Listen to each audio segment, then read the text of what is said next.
November 13, 2022. Four University of Idaho students laughed their way home from a Saturday night that felt eternal.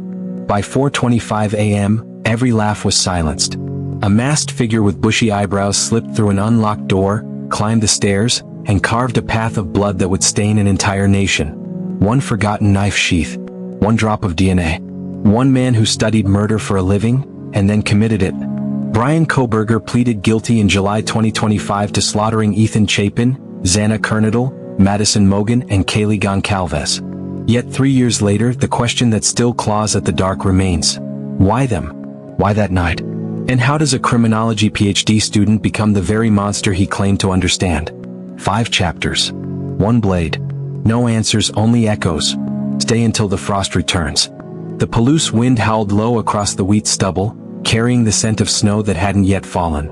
Moscow, Idaho. November 12, 2022. A town that believed itself safe because the hills kept watch. 1122 King Road stood 3 stories tall, gray siding, sliding glass doors that never quite locked right.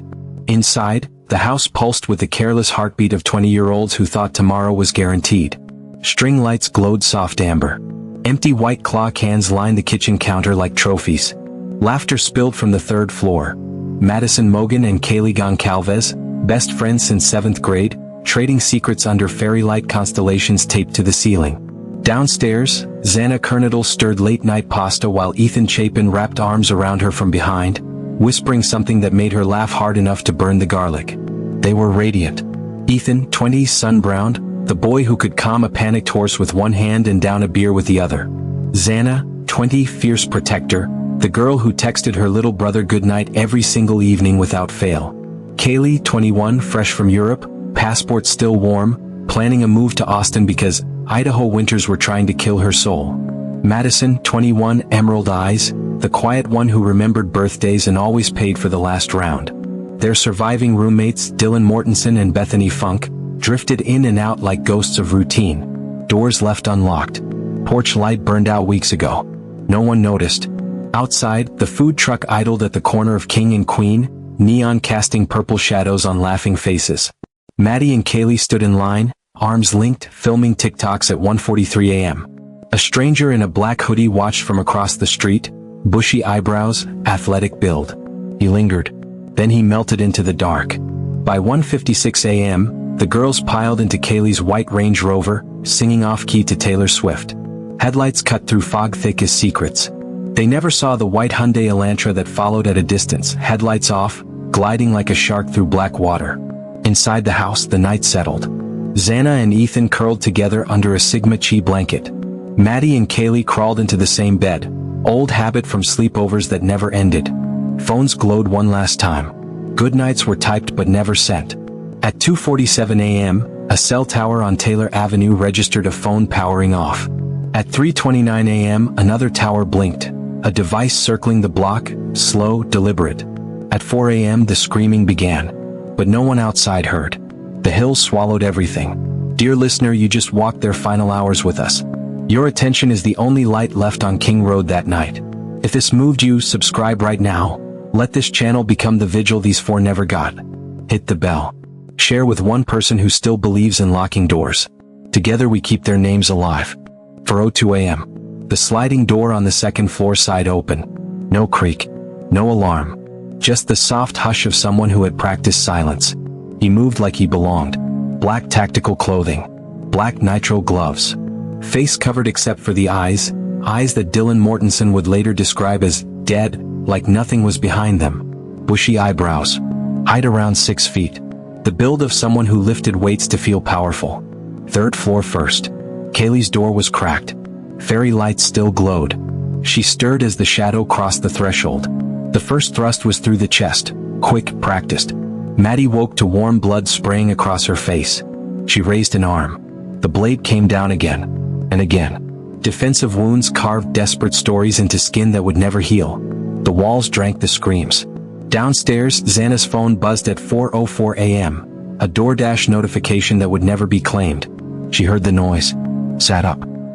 Beside her, still half dreaming. The intruder descended. Xana grabbed her phone, thumb hovering over 911. The knife found her throat before the call connected. Ethan never fully woke. One strike to the chest. Then stillness. Dylan opened her bedroom door at 4:17 a.m. The figure froze on the landing. For one heartbeat they stared at each other across the dim hallway. He tilted his head, almost curious, then walked past her, down the stairs, out the slider and into the fog. Dylan didn't scream. She couldn't. She locked her door and waited for morning that felt like it would never come. 4:25 a.m. A white Hyundai Elantra was captured on a neighbor's Ring camera turning left onto Valenta Drive, headlights finally flicked on, disappearing toward Pullman, Washington, 20 minutes away. Inside 1122 King Road, the house held its breath. Blood cooled. Phones died. And the knife sheath lay exactly where he wanted it, under Madison Mogen's lifeless arm. A calling card. A challenge. You felt that silence with us, didn't you? That suffocating moment when the world forgets to breathe. Thank you for staying in the dark with them. Subscribe now so this channel can keep shining light where police tape still flutters. Share this chapter. Ring the bell. Their footsteps deserve to be heard forever.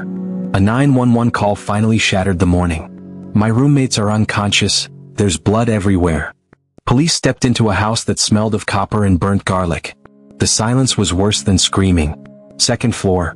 Xana and Ethan tangled in death the way they had been tangled in life. Third floor. Maddie and Kaylee in the same bed, arms reaching for each other even at the end. Walls painted arterial red. And there, nestled beneath Madison Mogen's limp hand, a black K-bar knife sheath. Tan snap. Marine Corps emblem. A single male DNA profile on the button. Detectives froze. In a crime scene of overkill, this was deliberate. He wanted them to find it.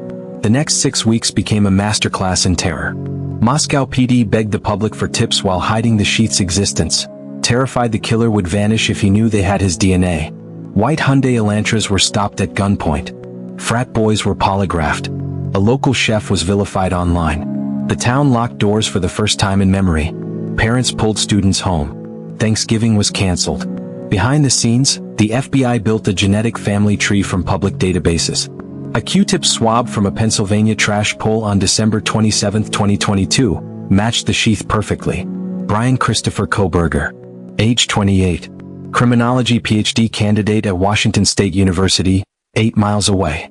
His white Elantra had circled King Road 12 times in the months before the murders.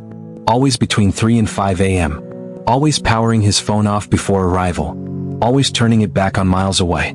December 30, 2022. Monroe County, Pennsylvania. Red and blue lights flooded the snowy driveway of his parents' house. Kohberger stepped out in a white hazmat suit, hands cuffed, face blank.